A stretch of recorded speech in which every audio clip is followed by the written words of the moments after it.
সরকার জনগণের উপর চেপে বসে আছে, বললেন আমিনুল হক।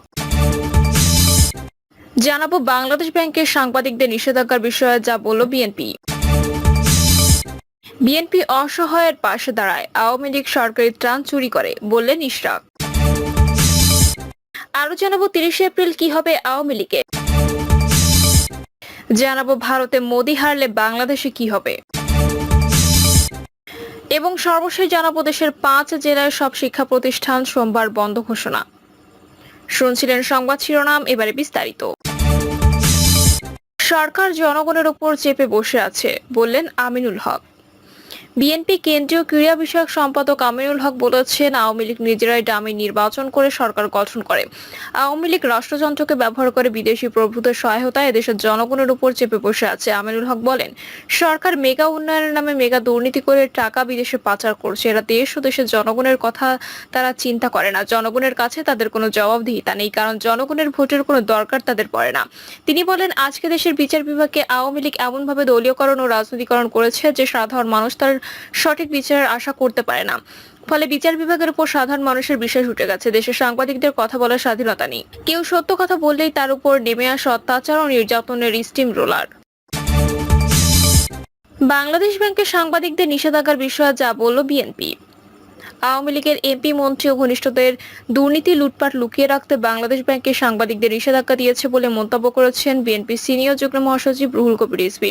তার দাবি, বাংলাদেশ ব্যাংকের সাংবাদিকদের প্রবেশ নিষেধ কেন?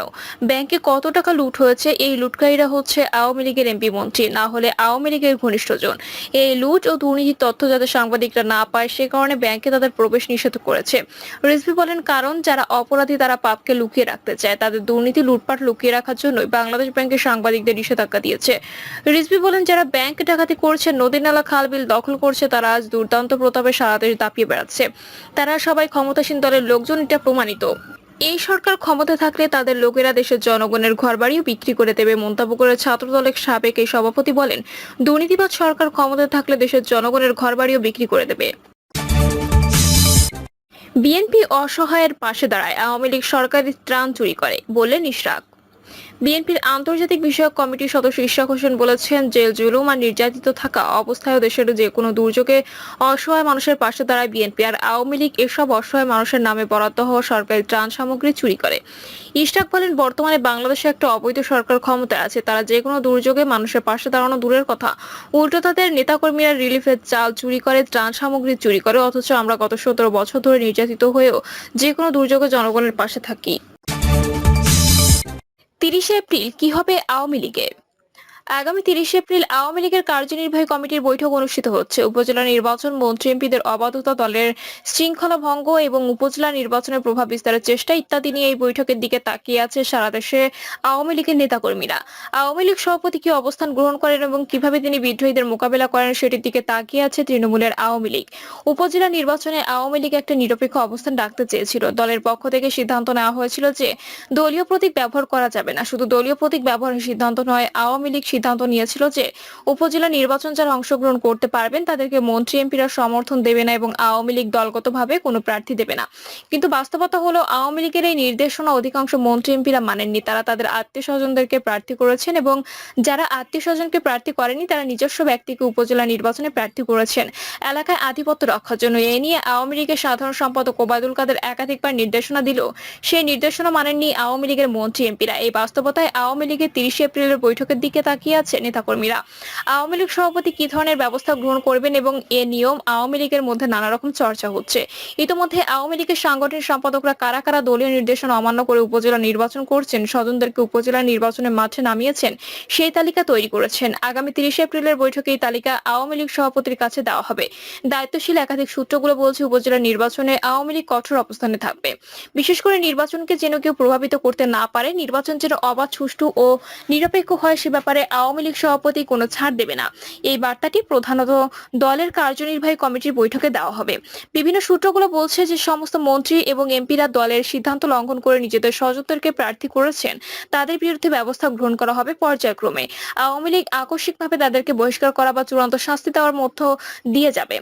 বরং প্রথমে তাদেরকে কারণ দর্শানোর নোটিশ এবং যে সমস্ত নেতারা দলের সিদ্ধান্ত লঙ্ঘন করে তাদের স্বজনদেরকে প্রার্থী দিয়েছেন তাদের কমিটিগুলোকে পুনর্গঠন করার বিষয়টিও সামনে আসতে পারে। এছাড়া যারা মন্ত্রী এবং এমপি তাদের জন্য এক অন্ধকারাচ্ছন্ন ভবিষ্যতের বার্তা দেবেন প্রধানমন্ত্রী শেখ হাসিনা। একাধিক সূত্র জানিয়েছেন যে প্রধানমন্ত্রী শেখ হাসিনা দলের শৃঙ্খলা ভঙ্গের বিরুদ্ধে অত্যন্ত কঠোর অবস্থানে আছেন। তবে অন্যান্য রাজনৈতিক দলের মতো তাৎক্ষণিকভাবে সবাইকে বহিষ্কার করা বা দলে থেকে বের করে দেওয়ার মতো পদক্ষেপ তিনি নেবেন না। তবে বিভিন্ন সূত্রগুলো বলছে আওয়ামী লীগের প্রধান লক্ষ্য হল উপজেলা নির্বাচনকে অবাধ, সুষ্ঠু, অংশগ্রহণমূলক করা। নির্বাচনের জন্য ভোটার উপস্থিতি বাড়ে সেটি নিশ্চিত করা। এই বৈঠকে আওয়ামী লীগ সভাপতি কেন্দ্রীয় নেতাদেরকে উপজেলা নির্বাচনে যেন মানুষ ভোট দিতে যায় সে বিষয়ে জনগণকে উদ্বুদ্ধ করার পর জোর দিবেন। আওয়ামী লীগের পক্ষ যেন উপজেলা নির্বাচনে যাকে ইচ্ছা মানুষ ভোট দিক সে বার্তাটি ছড়িয়ে দেওয়া হয় সেই নির্দেশনা দিবেন প্রধানমন্ত্রী শেখ হাসিনা। ভারতে মোদি হারলে বাংলাদেশে কি হবে? ভারতের লোকসভা নির্বাচনের দ্বিতীয় ধাপ অনুষ্ঠিত হয়েছে। 7 ধাপে অনুষ্ঠিতব্য এই নির্বাচনের প্রথম পর্যায়ের ভোট হয় 19 এপ্রিল এবং সেখানে 102টি নির্বাচনী এলাকায় ভোট অনুষ্ঠিত হয়। দ্বিতীয় দফায় 26 এপ্রিল 89টি নির্বাচনী এলাকায় ভোট অনুষ্ঠিত হয়েছে। চতুর্থ দফায় ভোট হবে 7ই মে, সেখানে 94টি আসনে ভোট গ্রহণ হবে এবং সপ্তম দফায় ভোট অনুষ্ঠিত হবে 1 জুন। আর 4 জুন নির্বাচনের ফলাফল জানা যাবে। প্রথম 2 দফা ভোটের যে হার তাতে বিজেপির মধ্যে উদ্বেগ দেখা দিয়েছে। বিজেপির নেতারা ভোটে যে ভূমিদশ বিজয় আশা করেছিলেন সেটি হবে না। ভারতের কোনো গণমাধ্যমগুলো ভোটের ফলাফলের নাটকীয় ঘটনা ঘটার ইঙ্গিত দিচ্ছে। বিশেষ করে 2004 সালে নির্বাচনে যেভাবে কংগ্রেস অটল বিহারী বাজপেয়ী নেতৃত্বে বিজেপিকে ধরাশায়ী করেছিল সেরকম কোনো ঘটনা ঘটতে পারে বলে আশঙ্কা করছেন অনেকে। অবশ্য এখনো আরো 5 দফা ভোট বাকি আছে এবং বিজেপি আশা করছে যে পরবর্তী ধাপগুলোতে ভোটের উপস্থিতি বাড়বে এবং বিজেপি তাদের জয়ের ধারা অক্ষুণ্ণ রাখবে। নরেন্দ্র মোদী ভোটারদের ভোট কেন্দ্রে দেওয়ার জন্য বারবার আহ্বান জানিয়েছেন। ভারতের নির্বাচনের ফলাফল কি হবে তা বোঝা যাবে আগামী 4 জুন। কিন্তু এখনো পর্যন্ত যে ভোটের হাওয়া লক্ষ্য করা যাচ্ছে তাতে এটা স্পষ্ট যে ভোটের আগে নরেন্দ্র মোদী নেতৃত্বাধীন বিজেপি জোটে যে নিরঙ্কুশ বিজয়ের ধারণা করা হয়েছিল সেটি বাস্তবতা নাও পেতে পারে। আর এই কারণে মোদী যদি শেষ পর্যন্ত পরাজিত হন তাহলে সেটি হবে ভারতের রাজনৈতিক ইতিহাসে একটি বড় ব্যতিক্রমী ঘটনা এবং এটি হবে ভারতের নির্বাচনের সবচেয়ে বড় চমক। এখন যখন ভারতের নির্বাচনে একটি হাড্ডাহাড্ডি লড়াই বা অনিশ্চয়তার ফলাফলের সংখ্যা জেগেছে তখন প্রশ্ন উঠেছে যে বিজেপি যদি এই নির্বাচনে পরাজিত হয় তাহলে বাংলাদেশে কি হবে? গত 2টি নির্বাচনে ভারতের বিজেপি সরকার বাংলাদেশকে নিরঙ্কুশভাবে সমর্থন দিয়েছে। 2018 এবং 2024 নির্বাচনে আওয়ামী লীগ সরকারের প্রতি অকুণ্ঠ সমর্থন জানিয়েছে বিজেপি সরকার।